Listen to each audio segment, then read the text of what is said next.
ఈరోజు బల్కంపేట ఎల్లమ్మ టెంపుల్ కి సంబంధించి 4,40 లక్షల రూపాయల నిధులైతే డెవలప్మెంట్ కోసం శాంక్షన్ చేసింది సెంట్రల్ గవర్నమెంట్. సో మన ముందు కిషన్ రెడ్డి గారు కేంద్ర మంత్రి వారు ఉన్నారు, ఆయన అడిగి తెలుసుకుందాం. ఎందుకంటే రాబోయే పార్లమెంట్ ఎలక్షన్స్లో మరి ఏ పార్టీ అంటే బీజేపీ పార్టీ ఎన్ని సీట్లు సాధిస్తుందని ఆయన మాటలు తెలుసుకునే ప్రయత్నం. సార్ నమస్కారం సార్. డెవలప్మెంట్ కోసం చాలా నిధులు ఖర్చు చేస్తూ ఉన్నారు.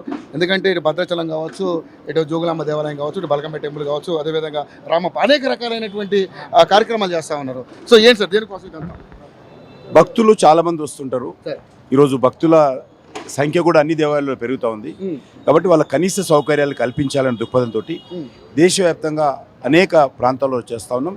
అందులో మన తెలంగాణలో కూడా నేను టూరిజం మంత్రి అయిన తర్వాత వీటన్నిటిని కూడా డెవలప్మెంట్ చేసేటువంటి కార్యక్రమం శ్రీకారం చుట్టడం జరిగింది. సార్ భద్రాచలానికి సంబంధించి గతంలో ఉన్నటువంటి ప్రభుత్వాలు ఎప్పుడు ఏం పెద్దగా డెవలప్ చేసినటువంటి కార్యక్రమాలు, కానీ కేంద్ర ప్రభుత్వం ఈసారి దాదాపుగా 60,000 కోట్ల రూపాయలు దానికి వెచ్చించడం జరుగుతూ ఉంది. ఏ సార్ ఎందుకు భద్రాచలం అంటే ఎందుకంత? భద్రాచలం అంటే మన దక్షిణ అయోధ్య కింద పేరు పొందింది. ఆ భద్రాచలానికి ట్రైన్ కనెక్టివిటీగా చేస్తూ ఉన్నాము. ఆ భద్రాచలంలో చాలా పెద్ద ఎత్తున మన తెలంగాణ నుంచే కాకుండా తెలుగు భక్తులే కాకుండా ఇతర రాష్ట్రాల నుంచి కూడా భక్తులు వస్తారు. కాబట్టి దాన్ని డెవలప్మెంట్ చేయాలి, భక్తులకు సౌకర్యాలు కల్పించాలని దృక్పథంతో నరేంద్ర మోడీ గారు నిధులు మంజూరు చేయడం జరిగింది. ఓకే, గత ప్రభుత్వాలు చేయనటువంటి కార్యక్రమాలన్నీ కూడా బీజేపీ ప్రభుత్వం చేస్తూ ఉన్నారు. అంతకుముందు యాదగిరి గుట్ట కావచ్చు, ఇది ఇప్పుడు ఉన్నటువంటి మన భువనగిరి గుట్ట కూడా కావచ్చు. సో ఏంటి సార్ దీని వెనక కారణం ఏమైనా ఉందంటారా? అదేవిధంగా రామప్ప దేవాలయాన్ని కూడా యునెస్కో గుర్తింపు, తెలుగు రాష్ట్రాల్లో మొట్టమొదటి యునెస్కో గుర్తింపు వచ్చింది.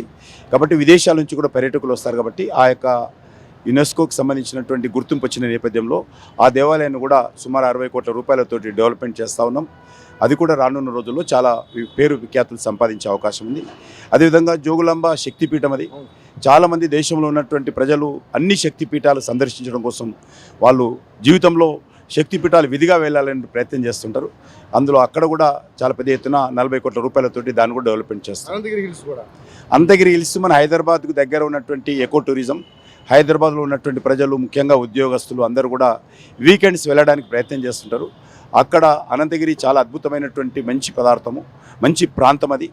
అక్కడ రానున్న రోజుల్లో మరి హెల్త్కి సంబంధించినటువంటి విషయాలు కూడా చాలామంది అక్కడ వెళ్తుంటారు. అక్కడ ఉన్నటువంటి గాలి కానీ, అక్కడ ఉన్నటువంటి ఎకో కానీ, ఆరోగ్యము, ఆక్సిజన్, మంచి అద్భుతమైన అనేక రోగాలు నయం చేస్తుంది అనేటువంటి ప్రాచీనం ఉంది. కాబట్టి దాన్ని చాలా అద్భుతంగా డెవలప్మెంట్ చేసేటువంటి కార్యక్రమం కూడా చేస్తూ ఉన్నాం.